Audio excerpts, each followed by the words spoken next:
Theatre of the mind. এটা শুধু গল্প নয়, এটা একটা অভিজ্ঞতা যেখানে অদৃশ্য জানালা খুলে যায় রাত ৩টায়, যেখানে মৃতের স্বাক্ষর ফিরে আসে উইলের কালিতে। হরর বিচিত্র। আজ আপনাকে নিয়ে যাব সেই আদালতে যেখানে সাক্ষী নেই অথচ মামলা চলে। বসুন, হেডফোন পরুন, শব্দগুলোকে অনুভব করুন। হাওড়া জেলা সেশন কোর্ট, ২০১৯ সাল। বিচারপতি সুরঞ্জন সেনের কক্ষে একটি বিরল মামলা ওঠে। মৃত বিনয় মল্লিকের ৫০ বছর আগের উইলটি নিয়ে দ্বন্দ্ব। উইলে স্বাক্ষর ছিল না, তাই সম্পত্তি সরকারি বাজেয়াপ্ত হয়। কিন্তু বিনয়ের কন্যা স্বপ্না দাবি করে, আমার বাবা স্বাক্ষর করেছিলেন, সেই কাগজ আমার কাছে আছে। কোর্টে হাজির হয় অ্যাডভোকেট অরিত্র মুখার্জি, একজন পেশাদার বাস্তববাদী যিনি ভূতে বিশ্বাস করেন না। তিনি স্বপ্নার কেস নিতে অস্বীকার করেন, কিন্তু স্বপ্না তাকে একটি চিরকুট দিয়ে যায়, যাতে লেখা, আমার স্বাক্ষর ফিরিয়ে দাও, নইলে আমি নিজেই এসে তোমার কামরায় দাঁড়াব। অরিত্র সেদিন হেসে উড়িয়ে দেয়। সেই রাতে তার অফিসের আয়নায় একটি পুরনো কালির দাগ ফুটে ওঠে, হুবহু বিনয় মল্লিকের স্বাক্ষরের মতো। আমার নাম অরিত্র মুখার্জি, আমি অ্যাডভোকেট। মামলার ফাইল দেখতে ভালোবাসি। স্বপ্নার বাবার উইল নিয়ে মামলা করতে আগ্রহ ছিল না, কারণ উইলের স্বাক্ষর না থাকলে তা বাতিল। কিন্তু স্বপ্না আমাকে ব্ল্যাকমেল করছিল, বলেছিল, আপনি যদি কেস না নেন তাহলে আপনার অফিসের ওই আয়না থেকে কে বেরোবে ভেবে দেখুন। আমি ভেবেছিলাম প্র্যাঙ্ক, কিন্তু আয়নায় কালির দাগ দেখে ভয় পেয়ে যাই। সেটা একদিনের জন্য নয়, প্রতিদিন সন্ধে ৭টায় বড় হতে থাকে। অদ্ভুত ব্যাপার হলো, দাগটি আসলে একটি স্বাক্ষর, হুবহু বিনয় মল্লিকের লিগ্যাল স্বাক্ষর, যা স্বপ্না আমাকে দেখিয়েছিল। আমি কেস নিতে বাধ্য হলাম। স্বপ্নার কাছে ওই উইলের আসল কাগজটি চেয়েছিলাম। তিনি বললেন, আমার কাছে নেই, ওটা আছে আমার বাবার প্রেতাত্মার কাছে, তিনি নিজেই আপনাকে দেবেন। আমি রেগে যাই, কিন্তু স্বপ্না বলল, আজ রাত ১২টায় অফিসে বসে থাকুন, দেখবেন আপনার টেবিলের ওপর উইল চলে আসবে। আমি ভাবলাম প্রমাণ করব এটা ভুয়ো, তাই অফিসে রাত জাগলাম। রাত ১২টা। হঠাৎ লাইট নিভে গেল, ব্যাকআপ জ্বলল। টেবিলের ওপর দেখি একটি পুরনো খাম, তাতে লেখা, বিনয় মল্লিকের উইল, আসল কপি। আমি খুললাম। কাগজ পুরনো, কালি শুকিয়ে গেছে, কিন্তু স্বাক্ষরটি পরিষ্কার, সেই একই দাগ যা আয়নায় দেখেছিলাম। আমি অবাক। ফরেনসিক পরীক্ষা করালাম। কালির বয়স ৫০ বছর। স্বাক্ষরটি বিনয়ের অন্যান্য দলিলের সঙ্গে মিলে যায়। তাহলে স্বাক্ষরটি আসল? কিন্তু উইলে স্বাক্ষরের স্থানে হুবহু স্বাক্ষর থাকলেও তারিখ ও সাক্ষীদের নাম লেখা নেই। স্বপ্না বলে, আমার বাবা স্বাক্ষর করেছিলেন, কিন্তু সাক্ষী ছিলেন ৫ জন, তারা সবাই মৃত। মামলা শুরু হলো।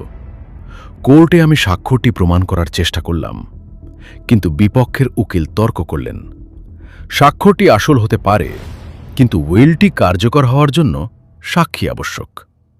যেহেতু সাক্ষী মৃত, তাই উইল বাতিল। বিচারপতি সুরঞ্জন সেন রায় দিলেন, উইলটি প্রমাণিত নয়, কারণ সাক্ষী নেই। স্বপ্না আদালত থেকে কাঁদতে কাঁদতে বেরিয়ে গেল। আমিও হেরে গেলাম। কিন্তু সে রাতে অফিসে ফিরে দেখি, আয়নায় আর স্বাক্ষর নেই। আছে একটি পুরনো ছবি। ছবিতে বিনয় মল্লিক দাঁড়িয়ে, পাশে ৫ জন লোক, তাদের প্রত্যেকের মাথায় ক্রস চিহ্ন। ছবির নিচে লেখা, আমার সাক্ষীরা বেঁচে আছে, তাদের একজন হল তুমি। আমি হতভম্ব। ওই ছবিতে আমি নেই, তাহলে কেন লেখা তুমি? আমি ফমি ফরেশজ্ঞ ডাক্তার অনিন্দকে ডাকলাম। তিনি ছবি পরীক্ষা করে বললেন, এটা কোনো পুরনো ছবি নয়, বরং সদ্য তোলা, কিন্তু এতে লোকেরা পোশাকে ব্রিটিশ যুগের। এটা এআই জেনারেটেড হতে পারে। আমি স্বস্তি পেলাম। কিন্তু পরদিন সকালে আমার অফিসের দরজায় নক পড়ল। খুলে দেখি এক বৃদ্ধা। তিনি বললেন, আমি বিনয়ের ছোট বোন, আমি ওই সাক্ষীদের একজন।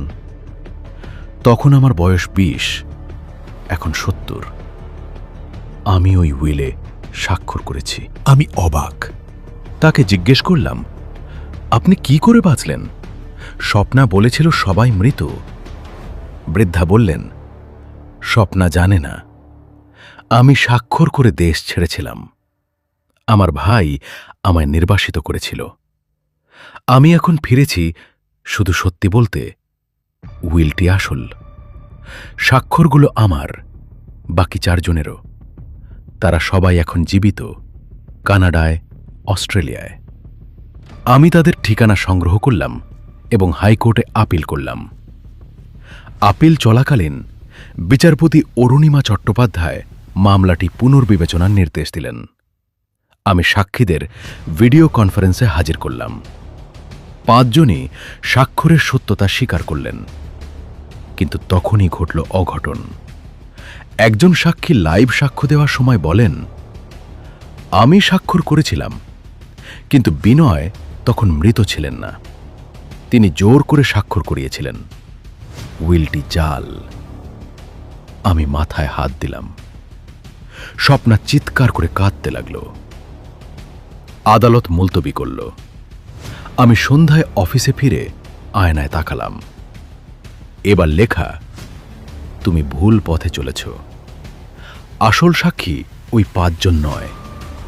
আসল সাক্ষী স্বপ্নার মা, যাকে বিনয় হত্যা করেছিল। আমি স্তম্ভিত।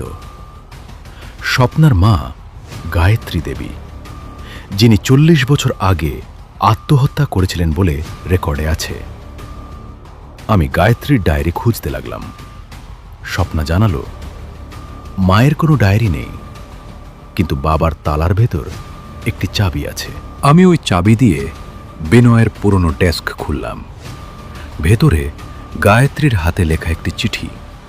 তাতে তিনি বলেছেন, বিনয় আমাকে মারতে চেয়েছিল, আমি পালিয়ে এসেছি। এই চিঠি আমার সাক্ষ্য। বিনয় জাল উইল তৈরি করে স্বাক্ষর করিয়েছে আমার নামে, যাতে আমি কিছু না পাই। আমি এখন রায়গঞ্জে আছি, নাম পাল্টে। আমি গায়ত্রীকে খুঁজে বের করলাম। তিনি জীবিত। আদালতে হাজির করলাম। বিচারক গায়ত্রীর চিঠি ও জবানবন্দি শুনে রায় দিলেন, বিনয় মল্লিকের উইল জাল। তার সম্পত্তি সরকারি বাজেয়াপ্ত নয়, বরং যাজন্য মতো স্বপ্না ও তার মা উত্তরাধিকারী। কিন্তু গায়ত্রী থাকায় স্বপ্নার অধিকার অর্ধেক। স্বপ্না রাজি হল না। সে চায় পুরো সম্পত্তি। গায়ত্রী স্বপ্নাকে বলেন, মা হয়ে আমি তোর অর্ধেক দিচ্ছি, বেশি দিতে পারবো না, কারণ বিনয় ছিল পাগল। স্বপ্না চুপ করল। মামলা শেষ। আমি অফিসে ফিরে আয়নায় দেখলাম, এখন আর কোনো দাগ নেই। আয়না নির্মল। কিন্তু আয়নায় নিজের প্রতিবিম্ব দেখে আমার মনে হল, প্রতিবিম্বের চোখ দিয়ে পানি পড়ছে। আমার নয়, বিনয়ের নয়, গায়ত্রীর অশ্রু, যে 40 বছর ধরে অপেক্ষা করেছিল সত্যি বেরোতে। এই গল্পের শিক্ষা, ভূত আসলে মৃত ব্যক্তি নয়। ভূত হল আমাদের অপরাধবোধ, যা না বলা সত্যি। আমি অরিত্র এই ভিডিও রেকর্ড করলাম, আর বলতে চাই, যে কোনো অপরাধবোধ তা মুছে ফেলতে পারে শুধু স্বীকারোক্তি, কোনো আয়না নয়। আর দর্শক, তোমরা যদি হরর বিচিত্র সাবস্ক্রাইব করো, তাহলে আমি এমন আরও পেশাদার গল্প নিয়ে আসব, যেখানে আছে শুধু মানুষ আর তার মন।